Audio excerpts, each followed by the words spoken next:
Dans les quartiers populaires, les seuls qui y vont, ce sont les policiers. L'État a complètement abandonné ces quartiers-là. Aujourd'hui, on ne leur offre plus de perspective, il n'y a plus d'espoir, il n'y a plus d'éducation, il n'y a plus de moyens, il n'y a plus d'unité sociale dans ces quartiers. Les seuls qui y vont, qui font tous les rôles et qui jouent tous les rôles, celui de l'éducation, celui de la prévention, celui de l'assistante sociale, parfois celui du prof, parfois et souvent celui du parent qui est absent ou dépassé, c'est le policier.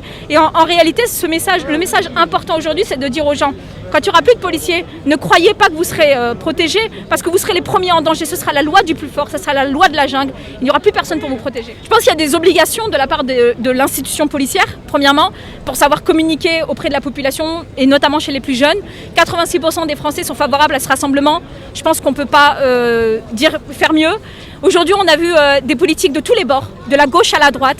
Personne en France, et depuis très longtemps, n'est parvenu à réunir des politiques issues de tous les bords en ayant conscience que c'était un bien social. Et puis, il y a aussi une chose très importante, c'est la confiance qu'a la population dans la police. Moi, je refuse de croire que la confiance ne serait pas dans les rangs de la population à l'égard de la police. On frôle les 70% de confiance. Évidemment, c'est bien en dessous de ce qu'on a connu à certains moments, mais c'est toujours plus que la justice, les politiques et les journalistes. Alors, comment on fait mieux? On communique. On apporte des comportements bienveillants à l'égard des policiers parce que c'est là la responsabilité de l'autorité politique et administrative. Si notre autorité a des comportements bienveillants avec ses agents, c'est-à-dire qu'elle est donneuse d'ordre et qu'elle donne aux agents les moyens de se considérer comme étant indispensables dans la société, en lui apportant de la bienveillance, de la bonté, avec notamment un management qui soit également bienveillant, mais aussi des moyens pour travailler sur la voie publique, mais aussi des moyens juridiques pour pouvoir punir les agresseurs de policiers et ne pas avoir le sentiment après 8 heures de travail, des blessures et 21 jours d'ITT, de découvrir que son agresseur est libéré parce qu'il n'y a pas de moyen de l'envoyer en prison. Et ben, tous ces comportements-là vont permettre aux policiers de se dire « je compte, je suis important ». Et donc du coup j'ai une responsabilité. Et si on se considère important, on engage aussi sa responsabilité encore plus fortement et on va l'engager auprès de la population. Mais si vous dites aux policiers, vous ne valez rien, vous n'êtes qu'un matricule, on ne vous donnera pas les moyens philosophiques, politiques, juridiques de travailler, et ben le policier finit par le croire et finit par se dire, en fait qu'est-ce que je fais là? Je ne sers à rien. Et je ne pense pas que ce soit ce que les Français veulent. On a déjà 13 suicides depuis le début de l'année. On a des suicides l'année dernière en 2020 et ça a été très significatif, qui ont été suspendus pendant la période du confinement, du premier confinement, et qui ont repris dramatiquement à la sortie du premier confinement. Donc si ça, c'est pas synonyme du mal-être des policiers au regard de leur vie professionnelle, je suis désolée, mais j'ai rien compris. Il y a les policiers, je dis tout le temps, on serait pas des malheureux policiers, on n'est pas malheureux policiers parce qu'on roule dans des voitures à 300 000 km.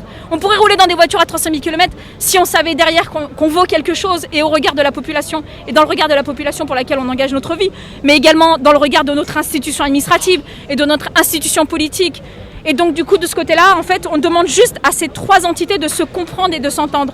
Mais ceux qui doivent rendre des comptes, ce sont ceux qui ont été élus, ceux qui ont été nommés, ceux qui ont été désignés par les institutions, par les autorités, par les administrations, et qui eux doivent rendre des comptes à la population. Et aujourd'hui, plutôt que d'opposer les policiers et la population, aujourd'hui, vous l'avez vu avec cette manifestation, c'est les policiers et la population ensemble qui vont demander des comptes. En fait, j'aurais aimé que les journalistes soient plus attachés aux dizaines de milliers de policiers qui sont venus, aux milliers de citoyens qui sont venus aujourd'hui qu'à la venue du ministre qui est venu faire son passage. Il était accepté, il était toléré. Aujourd'hui, il fait du bon boulot, il faut le reconnaître. Il ne fait pas d'erreur de communication. Mais le plus important, c'était pas sa venue en fait. Le plus important, c'était ces policiers qui appelaient à l'aide. Et en réalité, si vous voulez un mot au sujet de la venue du ministre, puisque vous y tenez, les journalistes semblent y être très attachés, la venue du ministre, elle l'engage en réalité. C'est une double responsabilité, c'est-à-dire que déjà quand en audience on demande quelque chose au ministre, il peut éventuellement devant la population dire « Ah, je ne savais pas ».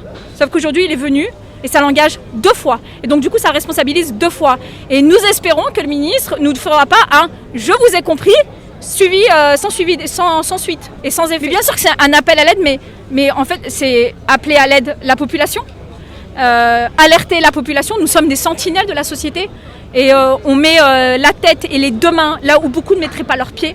On voit ce que la société est capable de faire de pire. Donc du coup, c'est un appel à l'aide parce qu'aujourd'hui, nous sommes en grande difficulté morale et psychologique, matérielle et juridique pour pouvoir exercer notre métier. C'est un appel à l'aide à l'égard de la population. C'est une façon de dire à la population, vous avez un pouvoir entre les mains. Dans une démocratie, la population a un pouvoir entre les mains. Et c'est aussi un appel à l'aide à la Maison du Peuple qui est juste derrière nous, au législateur pour lui dire, il faut impérativement que vous interveniez, il faut impérativement que vous apportez des mesures claires, pas seulement pour des raisons politiques, de politique politicienne, mais c'est aussi pour permettre aux gardiens de la paix de pouvoir travailler sereinement sur le terrain et de pouvoir être digne du mandat électif qui est le vôtre.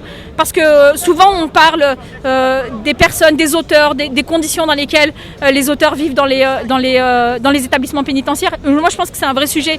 Il faut vraiment revoir ces prisons qui dans un pays comme le nôtre sont une honte parce qu'ils sont des incubatoires à récidive, parce qu'on n'est pas capable de donner de perspectives aux détenus. Et ça j'en conviens. Mais nous les policiers, notre première inquiétude, c'est les victimes. Et on les oublie un petit peu trop souvent.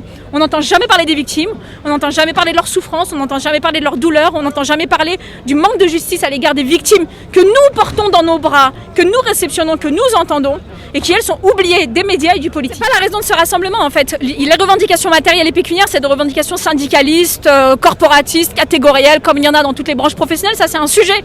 Aujourd'hui on s'est attaché et c'était le but de cette intersyndical, parce que même entre syndicats, dans toutes les branches professionnelles, il peut y avoir des dissensions, des dissonances. On n'a pas tous envie des mêmes choses au même moment sur l'aspect pécuniaire et matériel. Mais par contre, il y a une chose qui nous réunit tous les policiers, c'est ce réarmement politique et idéologique en fait au sein de la société française. Donc c'est pas une question de matériel ou de prime aujourd'hui. C'est une question d'appel à l'aide des policiers à la société française pour lui dire nous avons envie de te protéger, mais donne-nous les moyens de te protéger. Mais on ne parle pas de matériel, on parle d'armement idéologique, philosophique et surtout juridique. C'est formidable. C'est une certaine image de la France qui veut se réunir, qui en a marre d'être dressée l'une contre l'autre. Et là, je suis venu soutenir ceux qui ont fait le choix si difficile un jour de vivre à nos côtés pour nous protéger, pour guider nos pas parfois, pour nous dire quand est-ce qu'on dérape un peu. Et puis surtout pour rétablir, quand c'est nécessaire, des débordements qui parfois sont de trop. C'est de l'amour. Il faut être capable de dire « je vous aime ». Alors, oui, moi je dis oui, je te le redis devant, ici, la reconnaissance, on a tous besoin d'être reconnus. On a tous besoin de considération. Merde, tu risques pas, tu portes pas un gilet pare-balles comme ça, pour faire beau. Tu risques ta peau. Ta femme peut être une veuve un jour, ou réciproquement. Donc moi je dis tout simplement, c'est témoigner de l'affection à ceux qui le verront. Mais pour l'instant je ne suis pas élu, il faut me lire. À l'Élysée. Oui, bien sûr. C'est une manifestation réussie et c'est important. C'est une démonstration de force. Et puis basta. C'est une démonstration de force et c'est important. C'est important qu'on soit là. En revanche, les pirouettes politiciennes du ministre et de quelques députés qui sont venus faire coucou alors qu'ils ont voté toutes les lois qui ont déconstruit l'État, c'est un peu pesant, mais bon, soyons magnanimes. Je crois que ce qui est important, c'est pas simplement de manifester, c'est pas des discours, c'est quels actes on prend pour reconstruire l'État, quels actes on met en place pour reconstruire la chaîne pénale, pour créer des établissements pénitentiaires qui fonctionnent, pour faire respecter la police, la justice, les pompiers, les gendarmes. On est à un stade d'une telle gravité que l'enjeu, c'est comment on y arrive concrètement. Et ce qu'attendent, je pense, les policiers qui sont ici, c'est pas de voir des écharpes, c'est de savoir concrètement qu'est-ce qu'on propose. Et je les renvoie à mon site internet où nous avons une centaine de propositions très précises que nous avons élaborées depuis des années avec les meilleurs magistrats, les meilleurs policiers, pour qu'enfin ça change. Parce que l'enjeu, c'est que ça change. Voilà, c'est tout court. Il faut renforcer la police dans ses moyens. J'ai découvert à Marseille mardi que le système Acropole marchait toujours pas. C'est quand même hallucinant. Les voitures sont souvent pourries, les heures supplémentaires sont pas payées, les commissariats sont des taudis parfois, pas tous, il y en a des nouveaux, heureusement. Donc à un moment, on doit travailler dans de bonnes conditions. Deuxièmement, il faut changer le code de procédure pénale pour que nos policiers, dans leurs enquêtes, puissent aller plus vite. On a complexifié tellement la tâche des policiers et on a simplifié la tâche des voyous. Ça ne peut pas marcher. Troisièmement, il faut à chaque délit une condamnation et à chaque condamnation une vraie peine à appliquer. Quatrièmement, il faut revoir les systèmes pénitentiaires, créer 40 000 places de prison. Et puis, enfin, il faut revoir les lois migratoires parce qu'on ne peut pas continuer avec une submersion migratoire qui rend impossible le travail des policiers.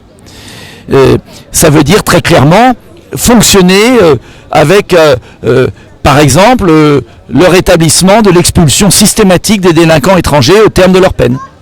Ça me paraît évident, ça existe dans tous les pays, sauf en France. Voilà.